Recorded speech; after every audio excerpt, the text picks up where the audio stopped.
Go. Okay, so welcome. I'm making a video today with my assistant Fiona, and the video I'm making today was inspired by my friend Dennis, who made a video on how to make clam chowder. This is Liam, he's the other assistant. Hi. Hi. And my friend Dennis put up a video on how to make clam chowder, so today I'm going to make a video inspired by Dennis's video on how to make chicken soup.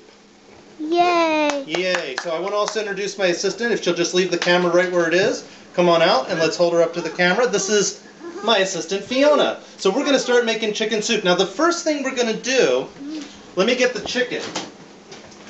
So this is the chicken.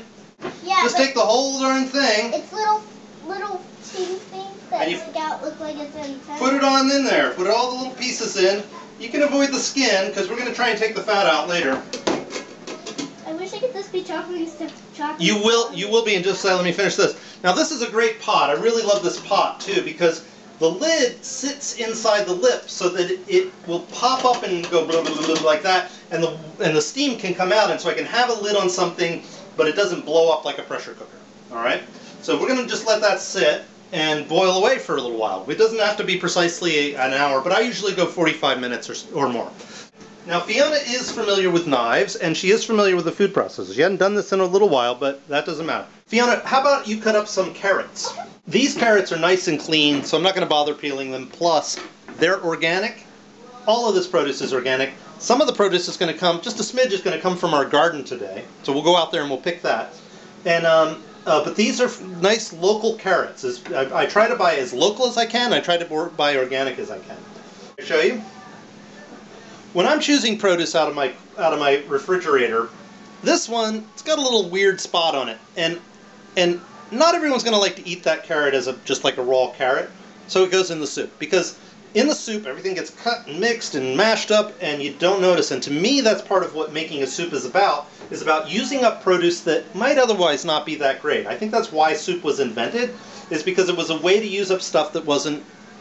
Obviously. I mean, I'm stating the obvious here, but it was a way to use up stuff that you had lying around that you wanted to use because you didn't want it to go to waste, but you wanted it to, you wanted it to be something you could eat. You didn't want to waste food. And that's part of why I came up with this chicken recipe, is because I had all this extra chicken and I couldn't get it off the thing, and this seemed like a great way to do it. Fiona, you want to tell them about what we cut up? Okay. We cut up this celery. Uh-huh. We cut up some summer squash, and then we cut up some carrots. Okay. And something you could recommend if you get hungry while you're cooking is maybe a snack like some chips. Perfect, because you do get hungry while you're cooking because you're looking at food the whole time. Yep. Okay, so I've cut up the onions, and I know I probably don't need to saute them because I'm going to boil them, but I like the way that onions come off sauteed, and rather than just boiled. And so I'm going to put some olive oil in there. I'm going to put some garlic in there, saute that together. Maybe some of the other harder things I could saute if I wanted to, but mainly the onions for some reason. I want to get them just sort of translucent.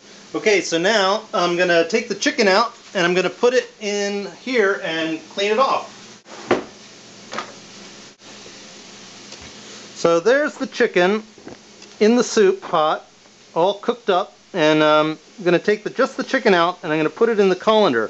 Once I do that, I'm going to put a bunch of ice in here to cool the water down really quick. And what that'll do is it'll take any of the chicken fat that's in there, because I think there's too much for my taste, and it'll make it coagulate up onto the top, and then you can scoop it all out. In the meantime, I can clean off the chicken here.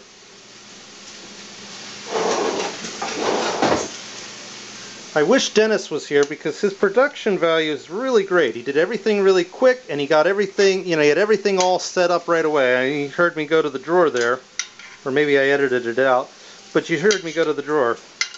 You get all the chunks out. So before I started cooking, I made sure that I had plenty of ice in the ice tray. I'm just going to put it all in there. I could even use some more. But what will happen is that'll cool it off super quick, and all the chicken fat will come up to the top, and we can scoop it off with a spatula. You can see how easily all the little bits of chicken meat come off of the chicken Yeah, just say it. The chicken carcass. Thank you to the chicken for giving its life so that we have a meal.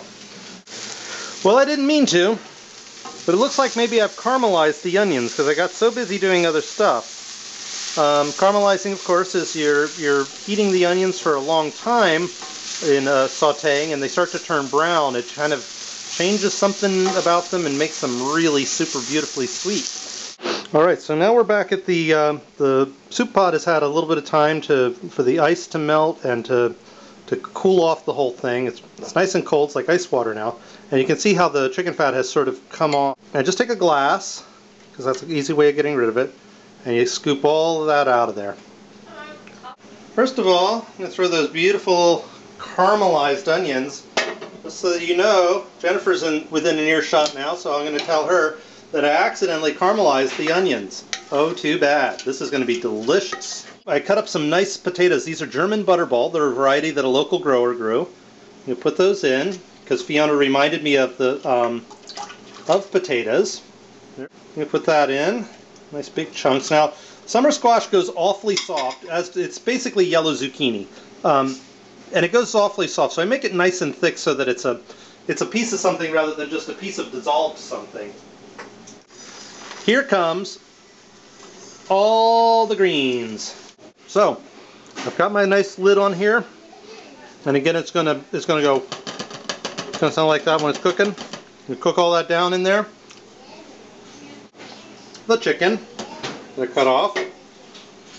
Put that in. Those greens, I know they look big, but they're gonna cook way down. You'd be surprised.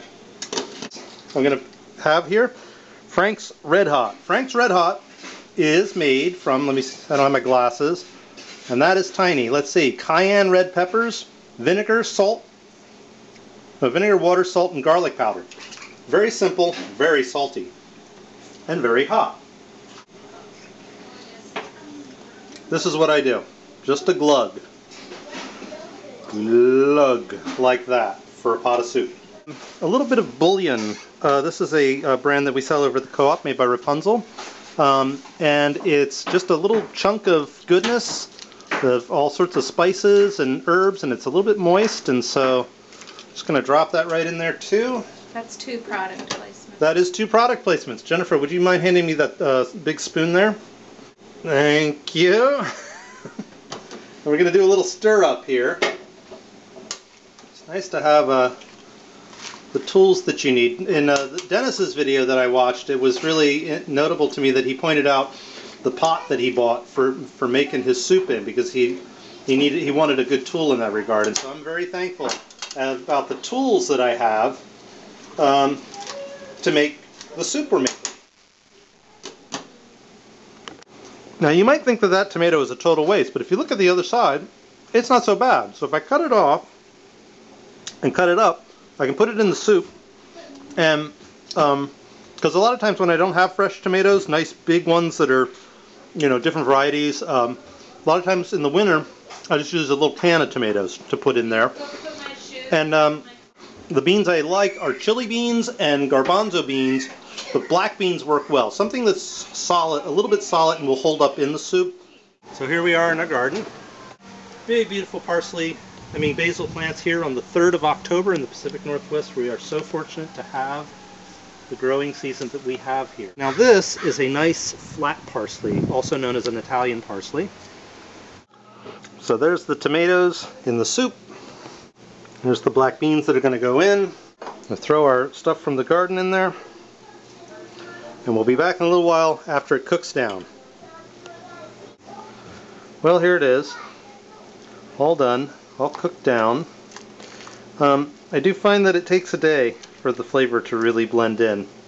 And I don't salt it too much, I don't pepper it too much, because I can just do that by the bowl, and then everybody can kind of do theirs to taste. There's plenty of flavor in there and plenty of good stuff. So I'm going to sit down and try a bowl and see how it is. Delicious. It's absolutely delicious. And there you have it. Fiona, thank you so much for your help. Thank you to Dennis again for inspiring us to make the video, and bon appetit.